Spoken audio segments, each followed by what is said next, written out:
Good afternoon, ma'am. Masi ko topic vector ni ko. Vector je first lecture de vector je kina vector je kina am kadi maru e question hang ba hang ta ba mongon da gi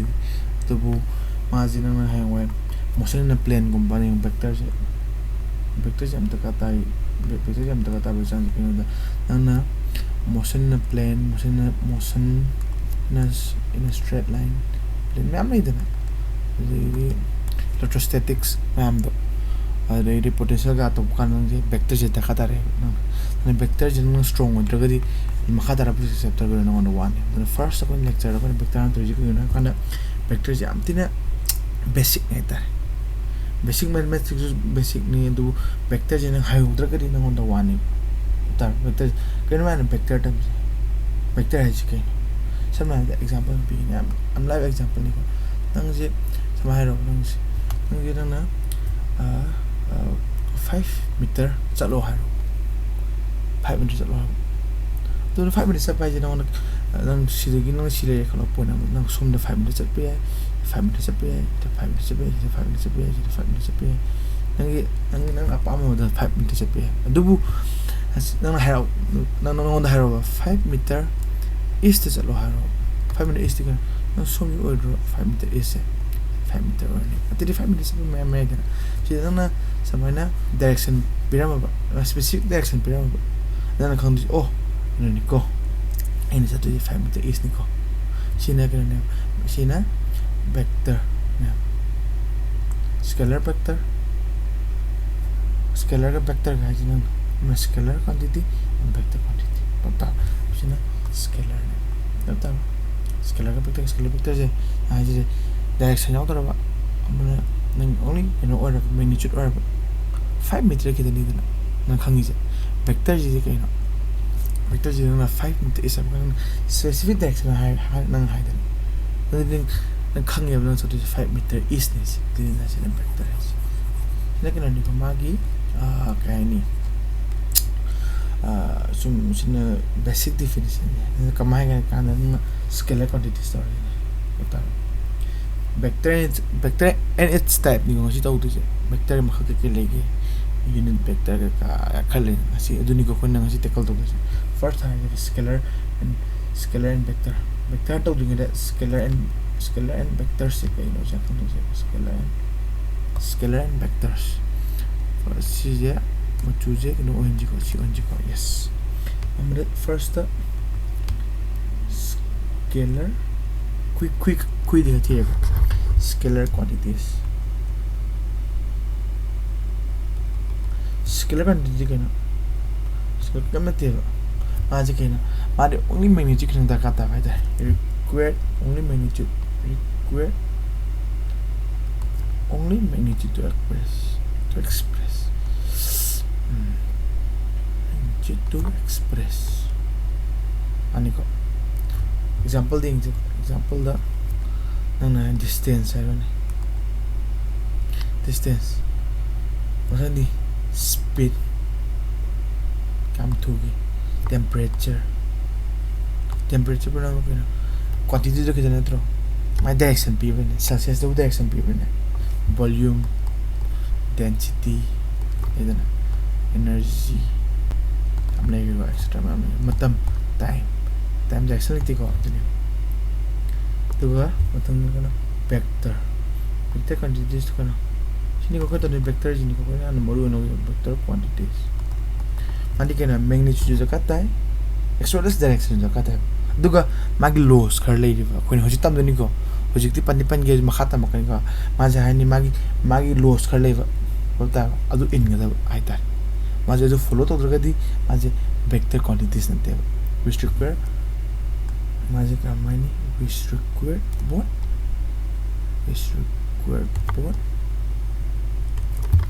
magnitude as well as direction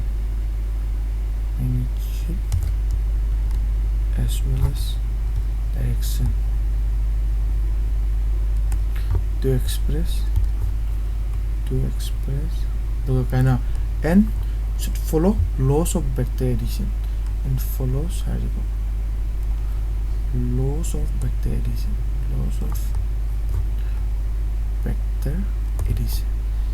tamakani ko na also vector addition sine मतलब example the displacement ay example पर displacement का distance से अमन vector का मा I know कन आई है को velocity force momentum shi मैं tamakani electric field momentum I'm like को tamakani momentum extra then आई है so distance का displacement is है क्या you know distance na kaya na no is a displacement na kaya scalar or is a no explain the distance na scalar displacement na vector na ikinam hai nang na hangi kam distance is kaya nang kam sakki dunia nang distance na si kam sakki dunia nang je sidagi sida 5 meter am chale nang sidagi sida 5 meter am chale nang sidagi sida 5 meter am chale nang chali je kana sida 5 meter am chale sida 5 meter am chale sida 5 meter nang chali je kana 15 meter ne 5 plus 5 plus 5 man dash na pon nang na kam kam chat ki total part to nang chali ba part to kam chat ki ne nang patar yang je nang samaya je nang samay chale 5 meter chale kena east ta to 5 meter west hale 5 meter west samay ni ko hale je si ke si je aina example no ati ni ko adi kama orni kena the displacement in the direction yok pun displacement direction yok pun nan height je aji kama orni magi kena te magi pato na te magi abdar displacement ni na nang starting point do nang horpo point nang initial point do adai na nang final point ni mani ru abdar adna maji final and initial yang je kai gina kana maji displacement je maji magi scalar depend wi to magi scalar magi magnitude depend wi direction depend wi abdar displacement ha jina nang initial nang horpom jaga di nang kyam sat ke sin nang horpom jaga nang 5 meter am chale 3 meter hale ha tari nang kyan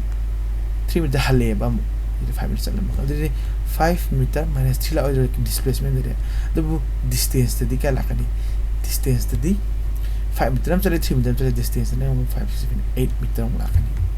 ta ku ji ga thile ko chi example ni ko displacement का distance का तो कम कहीं की ना हमने scalar हो जाए vector हो जाए सीधे अब तार angular displacement है angular displacement का ज्ञान ताना तंदा angular displacement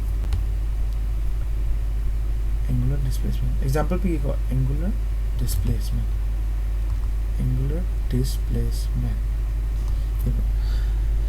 ना सीखाऊंगा बनाना angular displacement है दिखे ना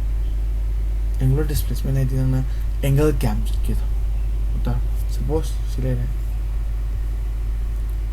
ना सीधा initial सिले रहे उंगे final सिले रहे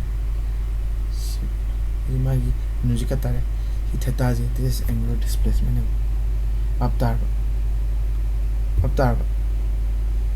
आई के नाम है ये बदु ना हाइड्रोजन खंड जे नंगी axis of rotation je nang maje initial the final se project kom chake somda anti clockwise chatro anti clockwise di yo example pi ko yam di basic we pone re pung ji kama chale pung ji somna chatro tet na pung chat khoi gi minute hand second hand chat pake do duna clockwise somna kan chala di clockwise ke na pung gi ke no kata na sa pa me ke do somna chala ga di anti clockwise patar sini ko माजे anti clockwise Chatra initial to final Chatra दो बनो है जे मागी direction जे मा समाया कने मन direction नंग समाया कने माजे माई नंग direction समाया कने माजे मागी axis of rotation है कने axis of rotation दो axis of rotation है जे सिदन angle सिदन ले है बने ते सोम चले है बने angle नंग angle जे नंग अखोई की कनो द मागी direction जे करम चके ति नंग anti clockwise चले हाइबे आते हैं just anti clockwise से दिमागी बगी rotation rotate तो बगी axis तो नहीं माना सट पड़ी कहीं न खंगने का right hand खंगने का right hand thumb rule खंगने right hand thumb rule खंगने right hand thumb rule खंगने क्या ना सिर्फ ना खुद थमो है ना खुद ये की खुद थमो खुबी ने काम करने के पाना नहीं शांत मो कुछ याद रखो नो एबनी ना खुद थमो खुबी तो कम लगने खुबी तो मपान तो लगने खुबी तो नंगन थी लगने एंटी क्लॉकवाइज से ना खुद तो हंता खुद तो समय ना नंगी खुद तो समय ना एंटी क्लॉकवाइज रोम थमो ने काम लगा नंगन उतरो खुबी तो नंगन थिंद्रो नंगन थिंग बदले तो माजे आउटवर्ड डायरेक्शन चले है तो माइन डायरेक्शन से आउटवर्ड पता माजे आउटवर्ड डायरेक्शन चले है तो पता आउटवर्ड दी स्क्रीन दगी नंग नंगन मादी करने अदुगा माजे क्लॉकवाइज डायरेक्शन चले है तारी क्लॉकवाइज डायरेक्शन चले है तारी सेम थेटा निकलो ने इनिशियल एनर्जी फाइनल थेटा निकलो और वहां से कल क्लॉकवाइज रोम चले है गदी मनुंग संगिनी पीएस के मा कहीं दो आज क्रॉस ना तो क्रॉस ना माजे कहीं तो माजे क्रॉस ना माइन एक्सप्रेस तो सिना अमन अंगों थोड़ा गदी दोन एक्सप्रेस तो मास अब तार हम लाइक रे अते के कहीं नोट मतन तम ना माइक चेक तो रे कान से दी ओनली दिस नंगी कमाई नंगी बेसिक तो नहीं अब तार कमाई तो वन को राइट हैंड थंब रूल से को ना बोले दिन हम नहीं दिन सिंगो हम नहीं तो गाँव ना बोले नो तो ना इंग्लिश मतलब type of vectors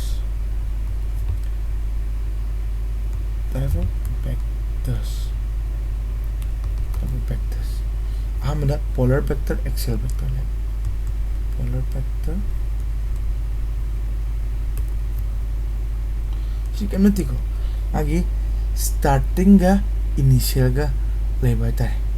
मतलब starting और initial है मुझे polar vector है vectors having starting and end point vectors having starting and end point amman axial amman ऐसी कौन हापके दी sama ne bang sai do axial vector di keno magi starting point ni tabo ma only rotational effect le bata angular displacement gomba angular velocity gomba si polar vector axial vector ji kon ha ko am rang na to ji kena to ji ni vector ji kamari represent to kan take si lak to ala ma ni ko vector ji kamari representation of a vector representation of vectors vector ji kani represent vector ji kemna teko maji arrow machine ga using arrow observe arrow di kana sintra observe ayega my arrows ayega samay to ne vectors sina kan tail hai na khanai ko kan tail hai khani sina head hai khani ai to ga si ga sang bu sang bu si magnitude ne like si ga sang bu si magnitude ne magnitude observe magnitude observe aduna khang ji na khang ba na pora na unit ama ma e har jin sa na mai ma thak ta ma ko ma thak ta a rom le ta ma je a is a vector quantity ta ina na khang a gi the a ro le ma a is a vector quantity ni ta ina a is a vector quantity observe ba a is a vector quantity sama to ba a ha ga sa to le ma si vector quantity ti ko observe de as a ha si vector quantity ti ko observe sama na e si ma ko ma to no chinga ma si vector quantity ko observe direction of arrow je direction ni ko direction of arrow di direction of arrow represent aduga kita point ni ga direction of arrow gives the direction of vector quantity direction of vector quantity observe je direction ni tiel de het ni ko het ti tiel na ti ko adu khang da di ha adu khang ni da na na tien ga pa na sina maning ni tiel de gi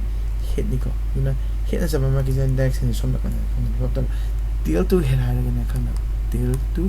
het si ji na A is a vector quantity. Up tar ma tun le mo de length sang gai no ni ko magnitude tai ni ko length sang gai magnitude yam ni ko. So length of arrow is directly proportional to magnitude. Length of arrow is directly proportional to magnitude. Proportional to magnitude ai khwai ni ko. Then mathanda yes, there angle between two vectors. Angle between two vectors.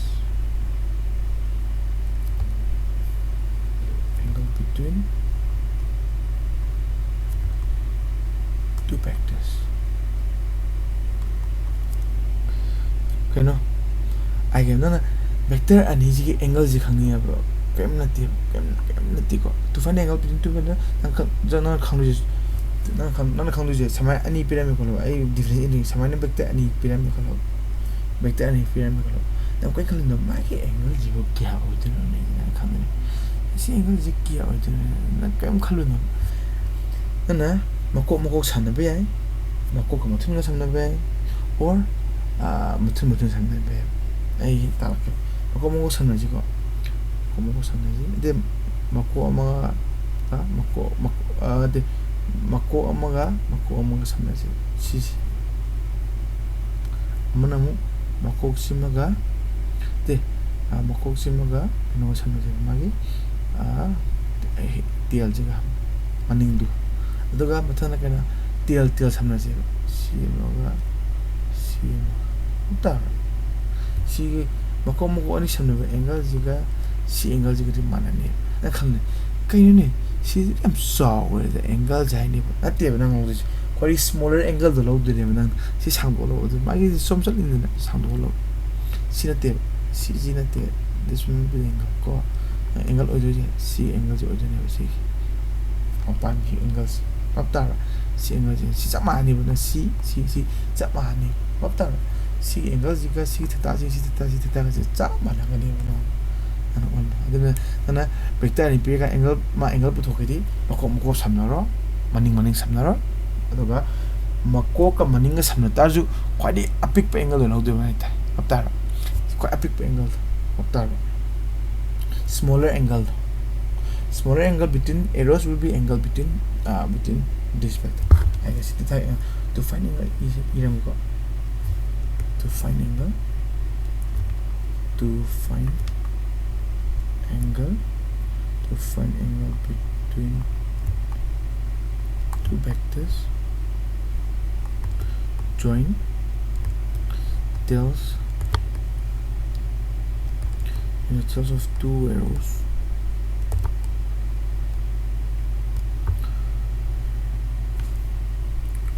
or tail of two arrows head go or head as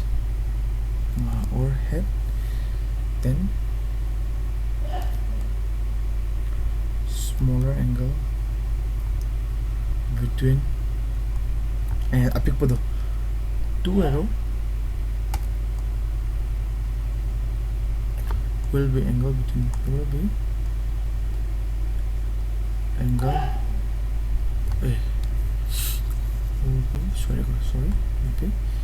between this will be angle between this vectors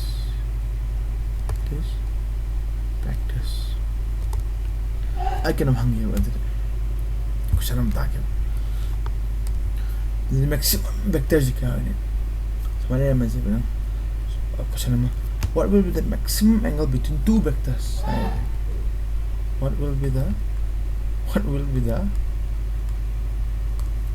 maximum angle?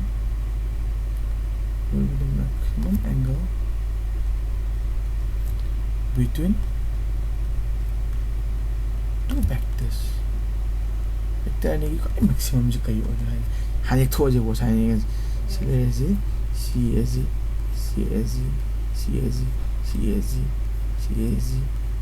này. Nó cả là maximum gì kiểu này. Yang gì vậy? Tôi muốn chụp này có. Cái kia lo này. 시그레시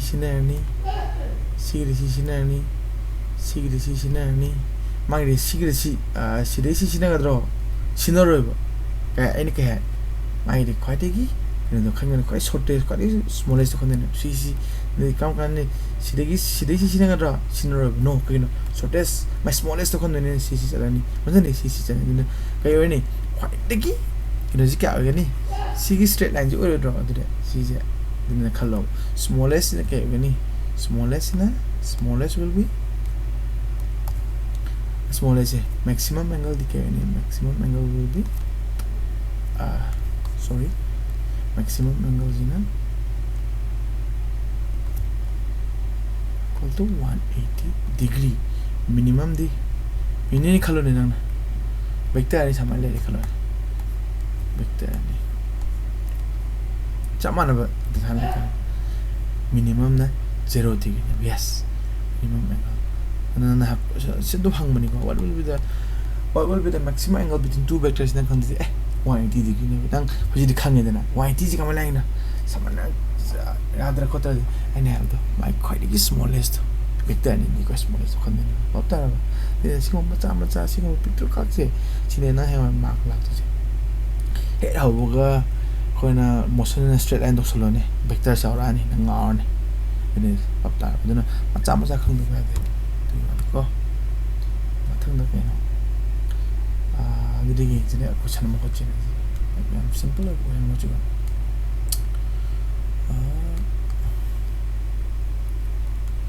yes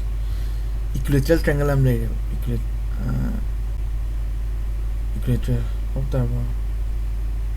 equilateral triangle am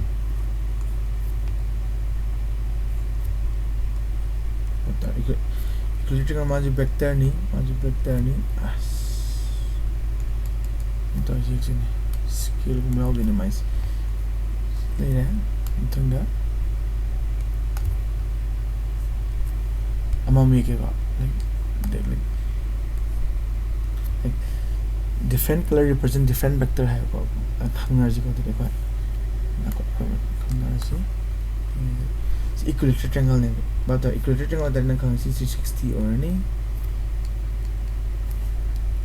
कुछ का याद रखो जो कोई रे कनो तेमला ची एक तो कुछ का याद रख सिने 60 डिग्री सिने 60 डिग्री सिने 60 डिग्री में होता सी ओ मुझे 60 डिग्री में अरे कमेंट कर जो माय वेक्टर जो कमेंट कर एंगल सिने a वेक्टर ने है जी this is b vector this is c vector ये कमेंट आने कैम ले बाबा नते होता ना सी हो सी की नंगी a वेक्टर जी का b vector jiga e angle pa me ko angle between a vector na adina 60 degree ogadra na te 60 degree ogadri na te first ta ke hai na sigo makok ka maninga samna ba de na kamala kanina je sangduro ja ala ni c angles mon head thingna ba tel thingna ba do ina da ikala ni si de sini 120 degree or 60 degree straight line 180 the mighty 120 degree ne after angle lo no sai tika bnc gidi bnc gidi ke bnc ke mede b ga c gidi matom thengna re me atom thengna re 60 degree yes e ga c gidi a and c wadi morning thengna re or Another one only 60 degree. Cinema sa angle to this. Pata. It am simple niko. Assume blue banate complicated or banate ko chide. Chine angle am to kanit. Pata ba. Tuga athanda ai nagi hangan ba di like 12 ke exam daga di to find a unit vector blah blah blah this is the to zero unit vector to zero unit vector ये है सिरे हो रे को मुआ पा इने vector dik na te magnitude to 1 kita ngo don't have the kind only was direction tak pa tare utar maji kai ni a vector having magnitude 1 and maji only magi magnitude only 1 oi ba tare ri ma na tai direction ni tai na a vector having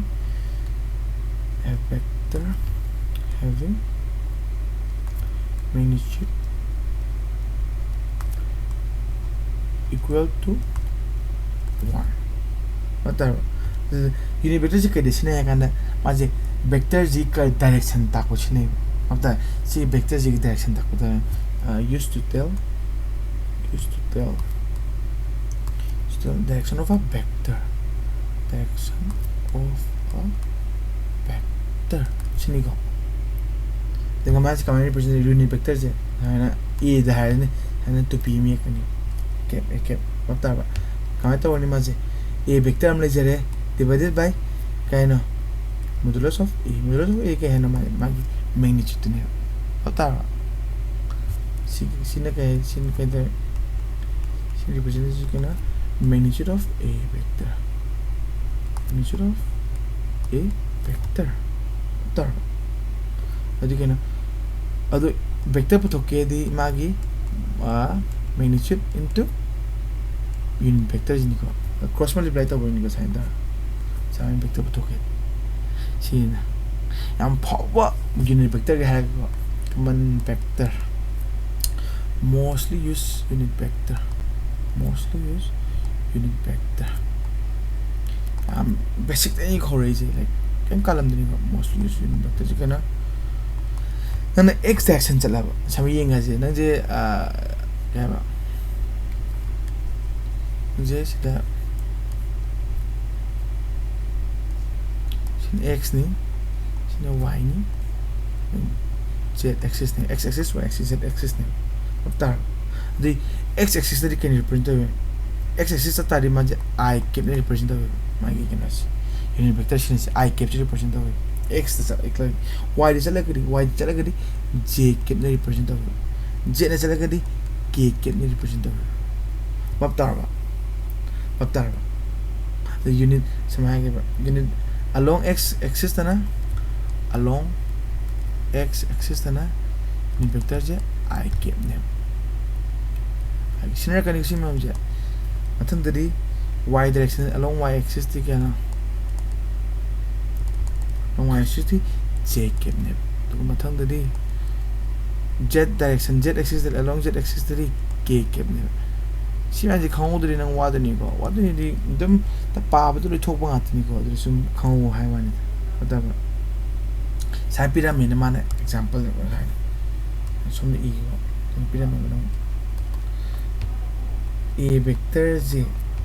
2i cap plus 3j cap minus 5k cap asal itu juga bo na 7 ka bo tan si then bo kai ji hai ni 2i cap 3j cap kem hai ban te bo tar quantity je ma je kem na te bo quantity je 2 unit ama x axis ta tar 2 unit ama x axis okay 3 unit nama y axis tu kai sana kai 5 unit nama kai minus z axis maptar ba minus z axis som sakkan ni ko kasi ko lang som semua kan julai dan maning julai di mana ko sina minus z minus y minus x ni maptar ba na sini represent je maje 2 na sina x axis ni sina y axis ni sina minus z axis ni ila na plot to adu ni mo graphs aptar tuga formula am liko sidi khajang na liko like very important ni de ina black sina ni for every important formula ina black sina ni to find magnitude magnitude ikang ko for vector formula je ai ha ge sama ira me na di a vector sam sadu ax sadu ko palai ko kam kana de ko aduna sidam phadulo ko do bodo ai next class to ha pagi ko taka ta na pa ma ga ay check plus az k mata the magnitude to the modulus of a vector modulus of a vector nico so this will be always positive ni khong korang na magnitude to the modulus of always positive tar ko to kaila ane dire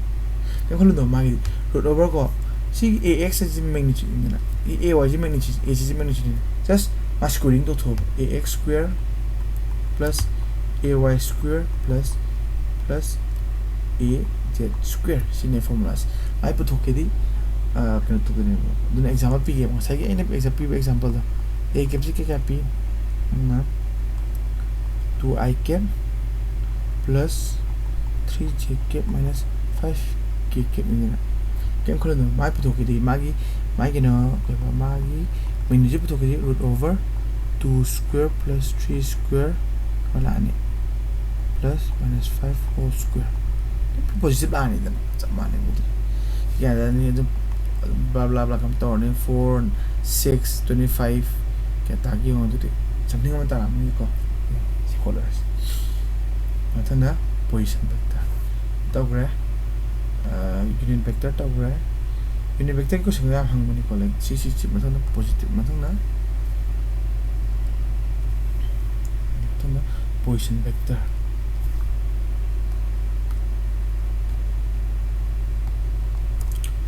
matana position